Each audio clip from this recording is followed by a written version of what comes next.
Hello everybody and welcome to an English grammar video by Bildunginteraktiv. The topic of this video is the past tense, and we have both forms for you. First the simple past and then the past progressive. So let's start with the simple past and start right away with the formation, which means how do you actually build the simple past. Now, the regular formation of the simple past is easy. You have a verb in the infinitive and you put ed to the end of it. So to ask becomes I asked in the simple past, and to help becomes you helped. So regular formation, verb plus ed.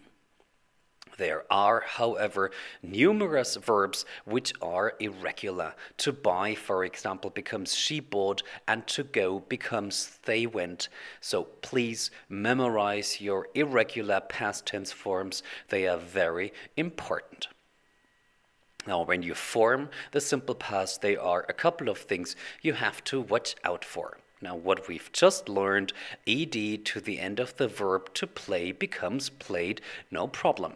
Have a closer look at to hurry, and you will find out that the y at the end of to hurry has turned into an I in the simple past hurried. Now, when does this happen? This is your rule. If you have vowel plus y, like in to play, A is a vowel and then you've got a Y.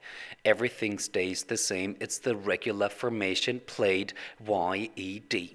If, however, you have a consonant plus Y, so in to hurry, the R is the consonant, then the Y becomes I. So consonant plus Y becomes I-E-D, hurried, I-E-D. Be careful with verbs like to live or to love. There is lived in the simple past and loved, and the silent E is dropped. The silent E is an E that you don't hear, like at the end of to live and to loved, and it's just not there anymore in the simple past. And please be careful with verbs like to stop or to hug. You have stopped in the past tense, double P, and you have hugged in the simple past, double G, and this is your rule. Use a double consonant after a short vowel. Short vowels, like in to stop, there's a short O, and to hug, there's a short U, and a double consonant in the past tense form, stopped, double P, hugged, double G. So much for the formation of the past tense. And now the usage of the simple past. This is when do you actually use this form. Let's have a look at two sentences. Last year I traveled to Japan. I didn't travel to Korea. Traveled and didn't travel are your past tense forms. Didn't travel is the negative simple past. And when I was your age, I always got up at 6:30 in the morning, had breakfast, and took the bus at 7:15. Was, got, had, and took are the simple past forms. Now, why did we use the simple past in those sentences? Use the simple past for the idea that an action started and finished at a specific time in the past. Let's have a look at the first sentence. Your specific time is last year, and the action traveled to Japan started and finished at that specific time last year.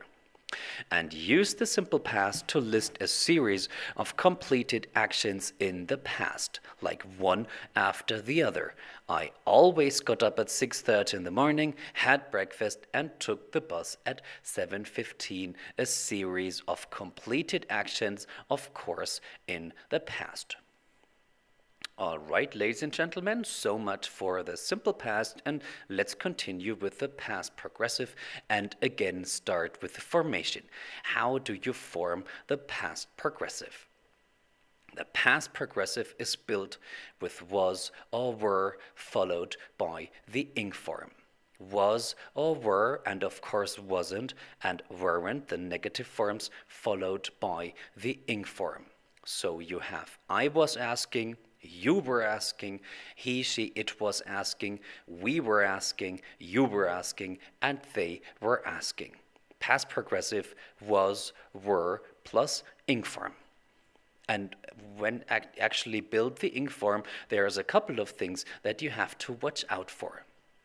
Look at the infinitive to lie here, and you see in they were lying, the ing form, you actually have a y. So please remember, ie at the end of the verb, like in to lie, becomes y in the ing form. To sit and to stop gives sitting and stopping, double T, double P. We already know this, the double consonant after the short vowel. Short vowels in to sit and to stop. And we already know the third rule here, the silent E is often dropped. To write and to become both end in a silent E, that's the E you don't hear, remember? And this is dropped, she was writing or she was coming, the E is just not there anymore. So much for the formation of the past progressive, and now the usage. When do you use the past progressive? I was doing my homework when the phone rang. Was doing is the past progressive here. We were playing tennis all afternoon yesterday. Were playing is the past progressive. And here the rule that goes along. Use the past progressive for actions that are going on at a certain time in the past. Let's have a look at the first example. The certain time in the past is the ringing phone, when the phone rang, and the action that was just going on at the time is I was doing my homework. Typical case for the past progressive. And the second example, use the past progressive when you want to stress the duration of an action in the past. The duration is actually the time that an action lasts. And here we have, we were playing tennis all afternoon yesterday, so we're specifically stressing the time, which is all afternoon, the duration, and this again is a typical case for the past progressive.